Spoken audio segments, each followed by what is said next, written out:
ముందు ఉన్నది అంటే మహదైశ్వర్యవంతుడు అని గుర్తు. రావణాసురుడు శివస్తోత్రం చేస్తూ ఫలశ్రుతి చెప్పాడు, శంభు పూజన విధం, ఈ కీర్తన ఎవరు ప్రదోష వేళలో చూస్తారో వాళ్ళింటి ముందు ఏనుగులు నిలబడి ఘీంకరిస్తాయన్నాడు. విరాట పర్వంలో ద్రౌపదీదేవి ధర్మరాజుని భీముడు తృణీకరించినప్పుడు ఆ ధర్మరాజు గారి యొక్క గొప్పతనం చెప్పవలసి వస్తే మొట్టమొదట ఏనుగులతోనే చెప్పింది. యవ్వని వాకిట నిభమద పంకంబు రజభూషణ రజో రజినడగు అంది. మహానుభావుడయా ధర్మరాజు, ఆయన సంగతి నీకు తెలియదా? మదజలములు కారుతుంటాయి ఏనుగులకి. అటువంటి భద్రగజాలు మేఘాల గుంపులులా ధర్మరాజు అంతఃపురం ముందు నిలబడి ఉంటాయి. ఆ మద జలమంతా కారిపోయి నేల మీద పడిపోతుంది. పడిపోతే ఎందరో రాజులు ధర్మరాజు గారి దర్శనం కోసం తోసుకుంటూ వెడుతుంటే వాళ్ళు పెట్టుకున్న మణిభూషణాలు ఒరుసుకుని ఆ మణులలోంచి కొంత కొంత గుండ కింద పడుతుంది. కింద పడింది గాలికి పైకి లేవకుండా ఈ ఏనుగుల మదజల ధారలు తొక్కి పట్టుకుంటాయి. అంతటి మహదైశ్వర్యవంతుడయా ధర్మరాజు అంటే.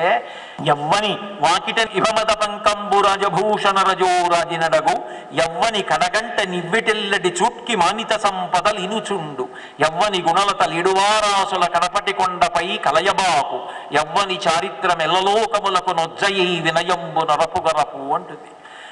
ఆయన కటాక్షంతో ఇలా చూస్తే చాలా ఐశ్వర్యం వస్తుంది. ధర్మాత్ముడు, ఆయన అడుగు పిడితే చాలు, ఆయన ఇలా చూస్తే చాలు, ఆయన అనుగ్రహిస్తే చాలు, భగవంతుడు అనుగ్రహిస్తాడు. ఎందుకో తెలుసా? ఆయన పరమ ధర్మాత్ముడు. ధర్మాత్ముడు యందు ఆ శక్తి ఉంటుంది. ఆయన అతిథిగా వచ్చాడా ఈశ్వరుడు పొంగిపోతాడు. ఊరకరారు మహాత్ములు వారథముల ఇండ్ల కడకు వచ్చుటలెల్లన్ కారణము మంగళములకు, మీరొచ్చుట శుభము మాకు నిజము మహాత్మా అంటాడు. అందుకే గర్గుడు వచ్చినప్పుడు నందుడంతటి వాడు.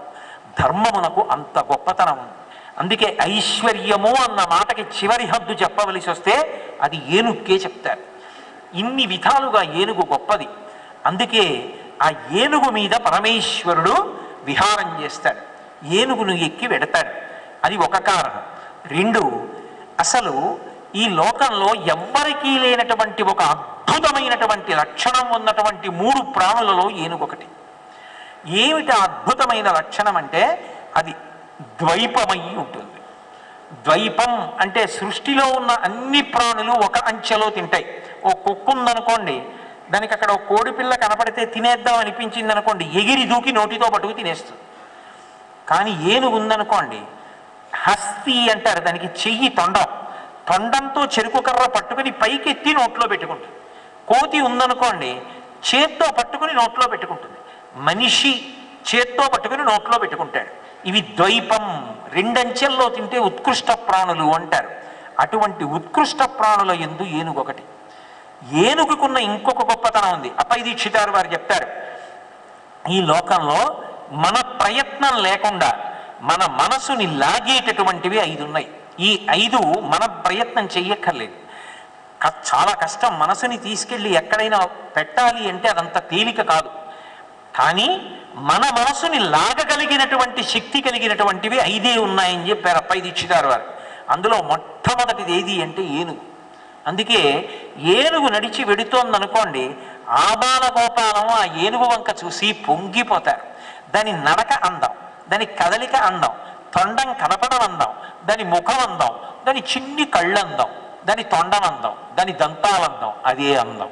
అందుకే అమ్మవారంతటిది నడిచి వెడితే ఆమె నడకతోటే పోలుస్తారు. ముత్తుస్వామి దీక్షితారు వారు కామాక్షి పరదేవత మీద కంచి కామాక్షి గురించి కీర్తన చేశారు. చేస్తూ కంజదలాయతాక్షి కామాక్షి అని కుంజరగమని అన్నారు. ఏనుగు ఎలా నడుస్తుందో అలా నడుస్తామమ్మా అన్నారు. ఏనుగు యొక్క నడక అంత అందంగా ఉంటుంది, అలా నడుస్తుంది ఏనుగు. అన్నిటినీ మించి ఏనుగుని చూసామనుకోండి, మనం ప్రయత్నపూర్వకంగా ఏనుగుని బాగా చూడగలను అని చూడక్కర్లేదు. పిల్లల దగ్గర నుంచి వృద్ధుల వరకు అలా ఏనుగు వెళ్ళిపోతుంది అనుకోండి, ఒకసారి ఆగి అలా చూస్తారు. ఎంత మనసుని వెంటనే ఆకర్షించి మన మనసుని తన వైపుకి లాక్కుంటుంది. అందుకు శంకరుడు వినాయకుడికి ఏనుగు ముఖం పెట్టాడు. అలా చూసి విఘ్నాలు పోగొట్టుకుంటాడు. అది శ్రీముఖం, సుముఖం. అందుకే విఘ్నేశ్వరుడి యొక్క నామాలలో మొదటి నామం ఏది అంటే సుముఖ. మంచి ముఖమున్నవాడు అది చూస్తే లక్ష్మీ కటాక్షం, మన ప్రమేయం అక్కర్లేదు, లాగేస్తాడు.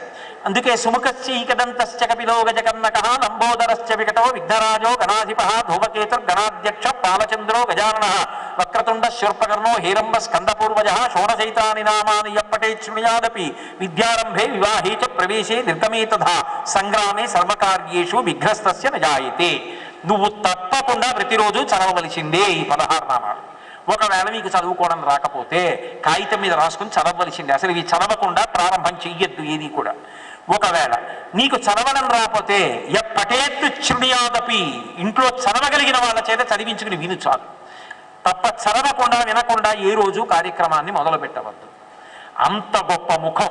అందుకని 1వ స్థానం ఏనుగు. ఏ విషయంలో నేను చెప్తున్నది, మన మనసుని తాను ఆకర్షించగలగడంలో. అందుకని మొదటిది ఏనుగు, రెండవది పూర్ణచంద్రబింబం. పూర్ణ చంద్రబింబం కనపడింది అనుకోండి, పిల్లల దగ్గర నుంచి పెద్దల వరకు అబ్బా ఎంత బాగున్నాడో చంద్రుడు అని ఆనందపడిపోతారు. ఆ పూర్ణచంద్రబింబం మన మనసుని లాగుతుంది. మూడవది సముద్రం.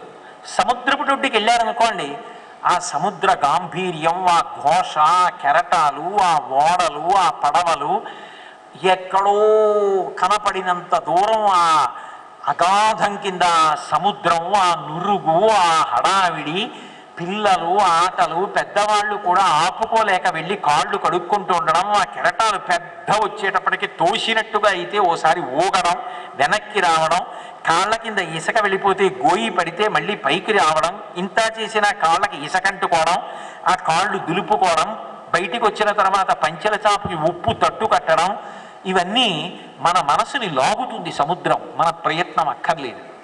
ఎన్ని స్థానాలు చెప్పాను? 3 చెప్పాను. 1 ఏనుగు, 2 సముద్రం, 3 పూర్ణచంద్రబింబం, 4వది కలువలతో నిండిపోయినటువంటి సరస్సు. బాగా కలువలు అంటే చీకటి వేళ చూడాలి, పద్మములు అంటే పగటి వేళ చూడాలి, 2 అన్వయమే. విరిసి ఉందనుకోండి తండం, చెరువు నిండిపోయి ఉందనుకోండి, అలా నిండిపోయి ఉంటే దాన్ని చూసినప్పుడు మన మనసుని అది లాగేస్తుంది. మీరు ఎప్పుడైనా చూశారో లేదో నాకు తెలియదు. పద్మినీషండ సుగంధమారుత వశస్ఫుట సీకర సిక్త మంజరీ మండిత భూరిభూర్హ సమావృతమైన వటంబు నీడ కూర్చుండె ఖళీదరజ్జువన నొక్కడి నశ్యము కట్టియిమ్ములన్నని వేటకెళ్ళిన వాడు కూడా గుర్రాన్ని ఆపి కిందకి దిగి ఆ పద్మములతో నిండిపోయిన సరోవరం వంక చూస్తూ నిలబడిపోయాడు అని వర్ణిస్తారు ఒక చోట. అంత గొప్పగా మనసుని లాగేస్తుంది. అందులో తుమ్మెదలు ఝంకారం చేస్తూ తిరుగుతుంటే, అరవిరిసిన పద్మాలు గాలికి కొద్దిగా ఇలా ఊగుతుంటే, అందున ఆ పద్మానికి కాడ చెరువు లోపలకు ఉంటుంది, దాని కింద చేప వచ్చి నిలబడుతుంది. నిలబడి మళ్ళీ తిరిగి ప్రయాణం చేసి వెళ్ళిపోయే ముందు తోక ఇలా ఊపుతుంది. ఆ తోక ఊపినప్పుడు తోక కాడని కొడుతుంది. నీటిలో ఉన్న కాడ కదిలితే పైన ఉన్న పద్మం ఇలా కదులుతుంది. ఆ కదలడం ఎలా ఉంటుందంటేట, సీతమ్మ తల్లికి ఎడమ కన్ను అదిరితే ఎలా ఉంటుందో అలా ఉందన్నారు వాల్మీకి మహర్షి రామాయణం. తస్యాశుభం వామమరాణ పక్ష్మ రాజీవృతం కృష్ణ విశాల శుక్లం ప్రాసందతైకం నయనం సుకేశ్య మీనాహతం పద్మమివాభితామ్రం. మీనాహతం అంటే చేప తోక తగిలి కదిలినటువంటి తామర పువ్వులా ఎడమకన్ను అదిరిందన్నారు. అంత గొప్పగా ఉంటుంది పద్మాల తండం. అది మన ప్రమేయం లేకుండా మనసుని ఆకర్షిస్తుంది. కాబట్టి మన ప్రమేయం లేకుండా మన మనసుని ఆకర్షించగలిగినటువంటి పరమాద్భుతమైనటువంటి విశేషాలలో ఒకటి సరోవరం పద్మాలతో నిండి ఉండడం. అసలు లోకంలో ఎలా బ్రతకమని భగవంతుడు చెప్పాడో అలా బ్రతకడానికి ఎప్పుడూ సిద్ధపడి ముద్రపట్టే ప్రాణి ఎవరు అంటే ఏనుగు ఒక్కటే. భగవంతుడు చెప్పింది ఏమిటంటే, 2 చెవులు ఇచ్చాను, 1 నోరు ఇచ్చాను, ఎక్కువ మాట్లాడకు, ఎక్కువ విను, తక్కువ మాట్లాడు. దానికి వ్యతిరేకం నా బోటిగాడు చేసే పనులు. కానీ ఎప్పుడైనా ఎవరితోనైనా పెద్దలతో మాట్లాడవలసి వచ్చిందనుకోండి, ఏమో చటుక్కున నోట్లోంచి తుంపర వారి మీద పడుతుందేమో, అంతకన్నా దోషం ఎక్కడుంటుందని ఎక్కువ మాట్లాడకుండా ఉండడం అలవాటు చేసుకోవడానికి ఏం చేస్తారంటే, ప్రత్యేకించి పెద్దల దగ్గరికి వెళ్ళినప్పుడు వారు మాట్లాడాలి, మనం వినాలి. అంతేకాని అదే పనిగా వాళ్ళ దగ్గర మనం మాట్లాడకూడదు, అది ధూర్తతనం. అందుకని నోటికి చెయ్యి అడ్డు పెట్టుకుంటారు. నోటికి చెయ్యి అడ్డు పెట్టుకుంటే గుర్తు ఏమిటంటే, అయ్యా వాచాలత్వంతో నేను ఎక్కువ మాట్లాడేస్తానేమో మీ దగ్గర, నేను మాట్లాడకుండా అదుపు చేసుకుంటున్నాను, మీరు చెప్పండి వింటాను, అదే పనిగా నేను మాట్లాడను అని చెప్పడానికి ముందే చెయ్యి అడ్డు పెట్టుకుంటారు. మనం జ్ఞాపకం ఉంటే పెట్టుకుంటాం, పెట్టుకుని మాట్లాడేస్తాను అలాంటి వాడిని అయితే. కానీ ఏనుగుకున్న గొప్పతనం ఏమిటో తెలుసా? ఎప్పుడూ నోటికి అడ్డంగా చేతి నుంచుకుంటాం. పెట్టుకోవాలా? దానికి చెయ్యి తొండం అయితే రెండు దంతాల మధ్యలోంచి నోటికి అడ్డంగా దాని చెయ్యి లేదు. మరి నోటికి అడ్డంగా చెయ్యి పెట్టుకుంది అంటే జీవితాంతం అలాగే ఉంచుకుంటుంది. అంటే ఎంత మర్యాద పాటిస్తుంది ఏనుగు. అందుకే సుముఖ, అందుకే వినాయకుడు సుముఖుడు అయ్యాడు. ఆ ఏనుగు ముఖానికి ఇన్ని గొప్పతనాలు ఉన్నాయి. లోకంలో దేని వెంట్రుకైనా దూష్యం. ఏ ప్రాణి యొక్క వెంట్రుకని కూడా అసలు దగ్గర ఉంచుకోరు. కానీ ఒక్క ఏనుగు వెంట్రుకకు మాత్రం ఒక శక్తి ఉంది. నేను ఇది చెప్పిన తర్వాత ఏనుగుల వెంట్రుకలు మీరు పీకకుంటెదరుగాక, ఇది మహాపాపం, అలా చేయకూడదు. ఎక్కడైనా దాని వెంట్రుక రాలితే తెచ్చుకోవచ్చు. ఏనుగు వెంట్రుకని ఎవరు సిద్ధం చేస్తారు అని అడిగారు. వంశం వృద్ధిలోకి వస్తుంది, నాకు మనవడు పుడతాడు అని తెలియగానే, అంటే కోడలు కడుపుతో ఉండగానే, మనవడు కానివ్వండి మనవరాలు కానివ్వండి, బంగారు తల్లి ఇంట్లో తిరుగుతుంటే ఎంత సంతోషంగా ఉంటుంది. హిమవంతుడంతటి వాడు పార్వతీదేవి తిరుగుతుంటే, గిరిలలోనొక్క గిరినైన నా పేరు వెలయ చేసి తిట్లు ఇందువదన, నీకు తండ్రినైతే కాకపోతే నీకు తాతనైతే నాకింత చాలదే, ఇది మహద్భుతంబు ఇందువదన. చిన్ని పట్టు పరికిణి కట్టుకుని జాకెట్టేసుకుని గాజులేసుకుని తాత తాత బొత్తు పెట్టవా అంటూ తిరుగుతున్న మనవరాల్ని చూస్తుంటే తాత మనసు ఎంత మురిసిపోతుంది. ఆ మనవలకి దృష్టి తగులుతుందేమో అని తాతగారు చేసే పెద్ద కానుక ఏనుగు వెంట్రుక తెచ్చి ఇంట్లో పెడతాట. పెట్టి ఏం చేస్తాడు అంటే తావీజులో కట్టి మెడలోనో ఉంగరంలో పెట్టి వేలికో పెడతాట. పెడితే అది దృష్టి దోషాన్ని నివారిస్తుంది. ఏనుగు వెంట్రుకకున్న గొప్పతనం. అందుకే మిగిలిన శరీరాల్లో వచ్చిన వెంట్రుకలకి లేదు, ఒక్క ఏనుగు శరీరం నుంచి వచ్చే వెంట్రుకకి ఆ శక్తి ఉంది. ఏదో ఇంకా నేను ఏనుగు ఇదో ప్రసంగం మొదలెడితే ఎప్పటికవుతుంది. కాబట్టి ఇంతకీ నేను చెప్పాలనుకున్నది ఏమిటంటే, ఏనుగనేటటువంటి ప్రాణి యందు పరమేశ్వరుడు ఇన్ని విభూతులను సృష్టించాడు. ఇన్ని విభూతులను తనంత తానుగా కలిగి ఉన్నటువంటి ఏనుగున్నదే, ఆ ఏనుగు మీద పరమేశ్వరుడు తిరుగుతాడు. ఎందుకని అంటే ప్రభువులు తిరుగుతారు. ప్రభువులకు ప్రభువునైన వాడను నేను. విశ్వామరేంద్ర పదవిభ్రమదాన దక్షం ఆనందహేతురధికం మురవిద్యుచోపి ఈశం దిశీదతు మయిక్షణ వీక్షణార్థ ఇందీవరోదర సహోదరం ఇందిరాయా ఆమీలితక్షమదిగంజముదా ముకుందం ఆనందకందమనిమేషమనంగతంత్రం ఆకేకరస్థితి కనీనిక పద్మనేత్రం భుచ్చై భవేన్మమ భుజంగ శయంగనాయా అంటారు కనకధారాస్తవంలో శంకర భగవత్పాదులు. ఆమె కడగంటి చూపు చేత లక్ష్మీదేవి ఇంద్రుడికి కూడా ఇంద్రపదవినిస్తుంది. అటువంటి లక్ష్మీదేవి ఏం కోరుకుంటుందంటే ఆయన నా వంక చూస్తే చాలని కోరుకుంటూ ఉంటుంది. అందుకే ఆదిన్ శ్రీసతి కొప్పుపై తనువుపై అంశోత్తరీయంబుపై పాదాబ్జంబులపై కపోలతటిపై పాలిండ్లపై నోత్మమర్యాదం చెందుకరంబు క్రిందగుట ఆపై నా కరంబుంటమేల్ కాదే రాజ్యము విద్యమున్ సతతమే కాయంబు అపాయమే అంటాడు బలిచక్రవర్తి వామనమూర్తికి దానం చేసేటప్పుడు. లక్ష్మీదేవి ఎప్పుడూ స్వామి అనుగ్రహాన్ని కోరుకుంటూ ఉంటుంది, లక్ష్మీ అనుగ్రహాన్ని లోకం కోరుకుంటూ ఉంటుంది. రాజాధిరాజై చక్రవర్తులకు చక్రవర్తి అంతంత పదవులను అనుగ్రహించగలిగిన వాడు ఆ తల్లి. యద్రూభంగా ప్రమాణం స్థిరచరచనా తారతమ్యే మురారే వేదాంతా తత్వచింతాంబరభిదురసి యత్పారచిన్నై తరంతి భోగోపోద్ఘాతకైలీచులికిత భగవద్వైశ్వరూప్యానుభావ సానశ్రీ అస్మృణీతాం అమృతలహరిధీలంగనీయై అపాంగై అంటారు పరాశర భట్టర్లు శ్రీగుణరత్న కోశంలో. చతుర్ముఖ బ్రహ్మగారు సృష్టి చేసేటప్పుడు పుర్రె చేతిలో పట్టుకుంటాట. అమ్మా ఈ పుర్రె కిందటి జన్మలో ఫలానా వాడి పుర్రెమ్మా, ఫలానా పేరు ఈ పుర్రెది, దీనికి ఆయుర్దాయం ఇంత ఇచ్చాను, దీనికి చదువు ఇంత ఇచ్చాను, అమ్మా దీనికి ఐశ్వర్యం అంటే ఇవ్వను అని అడుగుతాట. ఓ వాడా అని ఇలా అందనుకోండి అమ్మవారు, వాడు ఎన్నో మంచి పనులు చేసిన వాడరా, ధార్మికంగా బ్రతికిన వాడరా అని కనుబొమ్మ పైకెత్తి ఆ వాడా అందనుకోండి. వాడి ఇంటి ముందు ఏనుగులు నిలబడి తొండవలనెత్తి ఘీంకరిస్తాయన ఐశ్వర్యం రాస్తాట. అని ఇలా దింపింది అనుకోండి వాడా అందనుకోండి, పరమదరిద్రుడు అవుతాడని రాస్తాట. యద్రూభంగా ప్రమాణం స్థిరచరచనా తారతమ్యే మురారే, నీ కనుబొమ కదలిక ఐశ్వర్యవంతుణ్ణి దరిద్రుణ్ణి నిర్ణయిస్తోంది. అటువంటి తల్లి ఆయన చూపుల కోసం ఆరాట పడుతూ ఉంటుంది. అటువంటి స్వామి కన్నా లోకంలో ఇంకా రాజాధిరాజు ఎవరు, చక్రవర్తి ఎవడు? అందుకే నేను సుమా అసలు ఏనుగు మీద వెళ్ళడానికి యోగ్యుణ్ణి అని గజవాహనం మీద తిరుగుతూ ఉంటాడు. అంతేకాదు, ఏనుగుకి ఒక లక్షణం ఉంది. ఏనుగుకున్న చాలా చాలా చాలా గొప్ప లక్షణం ఏమిటంటే ఏనుగు లొంగుతుంది. అసలు మనందరికీ ఏనుగు ఒక పాఠం చెప్తుంది. వశపడడంలో పూజనీయత ఉంటుంది. నేను శాస్త్రానికి కట్టుబడ్డాను అనుకోండి, నేను పూజనీయుణ్ణవుతాను. నేను గురువు గారికి కట్టుబడ్డాను అనుకోండి, గురువు గారు ఒక మాట అన్నారు, నాకు అంతే శాసనం. నేను గురువు వాక్యాన్ని తిరస్కరించాను, అతిక్రమించాను అన్నాను అనుకోండి, నేను పూజనీయుడవుతాను. నేను మా అమ్మ మాట జవదాటను, పూజనీయుణ్ణవుతాను. మా నాన్నగారి మాట దాటను, పూజనీయుణ్ణవుతాను. అథవా భార్య మాట జవదాటను, పర్వాలేదు, పూజనీయుణ్ణవుతాను. ఎందుకంటే ఆమె కూడా వీడు బాగుపడాలని కోరుకుంటుంది కానీ పాడైపోవాలని కోరుకోదుగా. నేను భార్య మాటకు కట్టుబడతాను, పర్వాలేదు, పూజనీయుణ్ణవుతాను.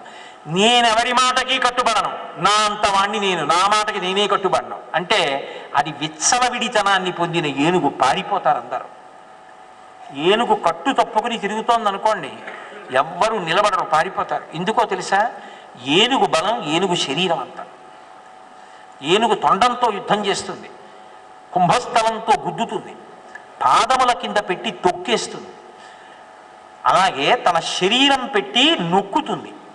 అది శరీరం అంతటితో యుద్ధం చేసేస్తుంది. అందుకే దానికి ఒక పేరుంది, వైరబలాన్ని అడ్డగిస్తుంది.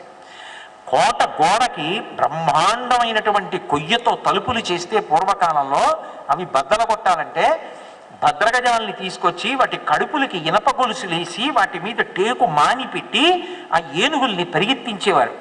ఏనుగు పరిగెత్తకుంటూ వెళ్ళినప్పుడు ఈ మాని వెళ్ళి గుద్దుకుంటుంది తలుపుల్ని. అలా గుద్దుకోగా గుద్దుకోగా శత్రువుల యొక్క కోటలు, తలుపులు, బీటలు వారి పగిలిపోతాయి. అప్పుడు లోపల కడతారు. ఏనుగు చేసినట్టు యుద్ధం ఎవరు చెయ్యలేరు. అందుకే భద్రగజం మీదకి ఎక్కి ప్రభువు యుద్ధం చేస్తాడు.